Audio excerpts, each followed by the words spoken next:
मुल्क बदले, लेकिन नीयत नहीं। भारत और पाकिस्तान अलग हुए, पर उनके इरादे की आग आज भी भड़क रही है। वो आग जो बार बार हमारी सरहदें लाती है, कभी कश्मीर के बहाने तो कभी मजहब के नाम पर।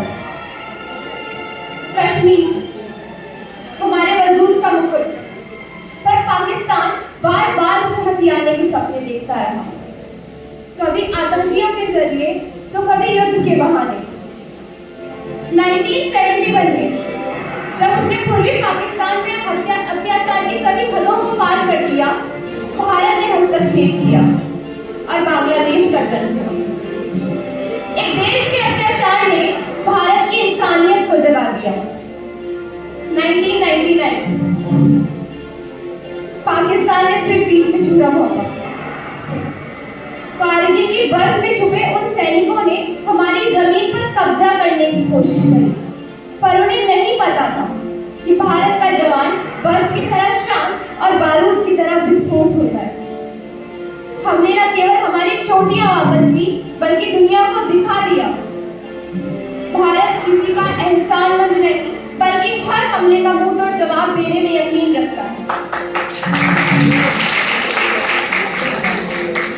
14 फरवरी 2019 पुलवामा, 40 जवान शहीद हुए। एक आत्मघाती हमले ने हमारी सब्र की दीवार को चूर चूर कर दिया, लेकिन भारत ने सिर्फ आंसू नहीं बहाए, भारत ने उड़ान भरी। बालाकोट की पहाड़ियों में जो गूंज हुई वो एक संदेश था कि अब भारत चुप नहीं रहेगा। और अब 2025 पहलगाम, एक शांत घाटी में 26 निर्दोष यात्रियों की हत्या, हत्यारे आए, उनके धन पूछे मर्दों को मार डाला और महिलाओं को छोड़ा ताकि वो जाकर डर का संदेश फैला सके। पर वो ये भूल गए कि भारत की स्त्रियां अब सिर्फ गवाह नहीं होती, वो गूंगी गुड़िया नहीं, बल्कि अग्नि से निकली दुर्गा है। उनकी आंखों का आंसू अब हथियार बनता है। इसी सब पर मैंने भी कुछ लिखा था। फिर हथियार ने कश्मीर को पाकिस्तान ने वार करा, ना वार एक बार का, वो वार था 100 बार करा। बर्फ की नगरी को पाक ने चीखों से दहला डाला, लाशें कितनी, खून की नदियां रणभूमि बना डाला।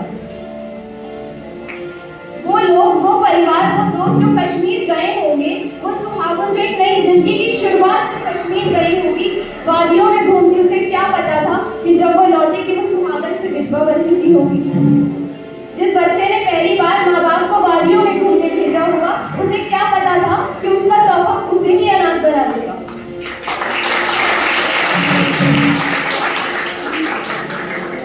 ये धर्म ही है जीवन, हाँ, पर मौत का कारण कैसे? कि हे ईश्वर अब तू ही बता, करे हिजाब धारण कैसे? जिस जीवा ने बचपन से राम राम जपा होगा, कि हे ईश्वर अब तू ही बता, वो नमाज पढ़े कैसे?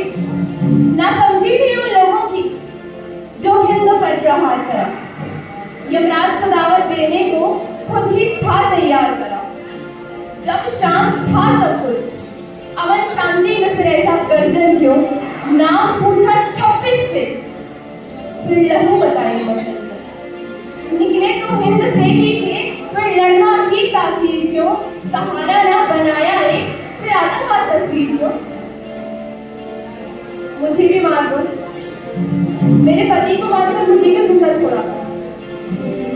तब एक आतंकी कहता है, हम तुम्हें नहीं मारेंगे, गो and tell your government. And so we told. He said, भूल चुका है खौफ हिंद का, खौफ याद दिलाना होगा, आतंकवादी दिखते ही गिराना, फिर दफनाना होगा। अच्छा, दफनाना भी हमें ही होगा, कि दफनाना भी हमें ही होगा। वो लाशें लेकर जाएंगे नहीं, मरे भले 100 वतन के बच्चे, आंसू वो बहाएंगे नहीं।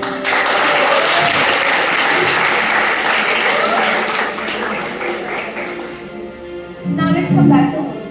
ऐ मेरे वतन के वीरों, ऐ सैनिकों को बल तैयार करो, थर्रा थर्रा कांप उठे, पाक का कुछ यूं वार करो।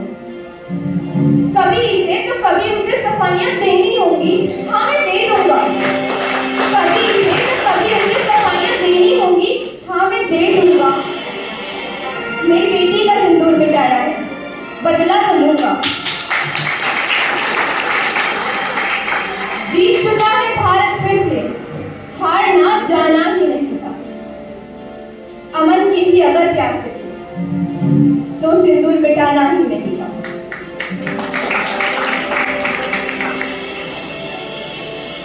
और तब भारत ने शुरू करा ऑपरेशन सिंदूर। नाम वो जो हर शहीद की पत्नी के मांग से उठता है, नाम वो जो ये याद दिलाता है कि हम सिर्फ मार नहीं खाते,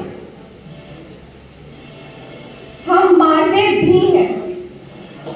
ऑपरेशन सिंदूर सिर्फ एक मिशन नहीं, वो संदेश था उन दरिंदों को जो कायरता से वार करते हैं। हमने उनकी धरती तक गुंजा दिया, अब भारत माफ नहीं करेगा।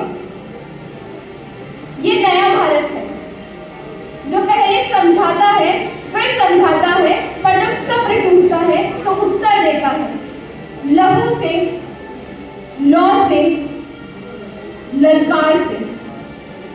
अब हर आदमी की सोच ले, हर एक बूंद खून की कीमत चुकानी होगी, क्योंकि अब हमारी चुप्पी नहीं, हमारा सिंदूर जवाब देगा।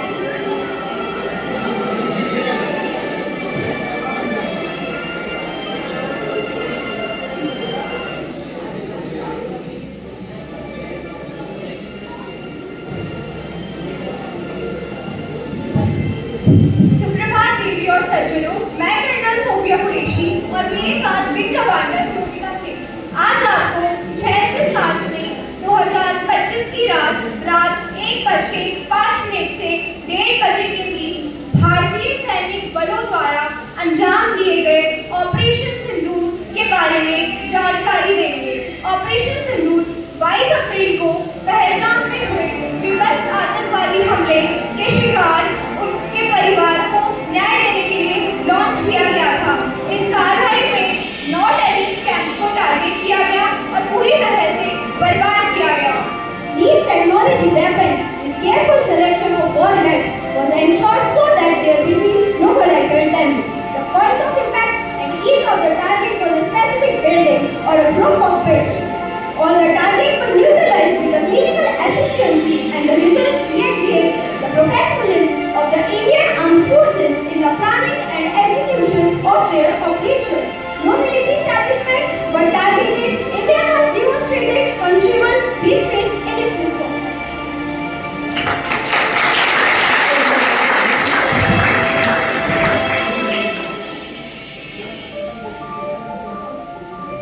जब भारत कोई चेतावनी नहीं देता, भारत इतिहास रचता है। जय ऑपरेशन सिंदूर।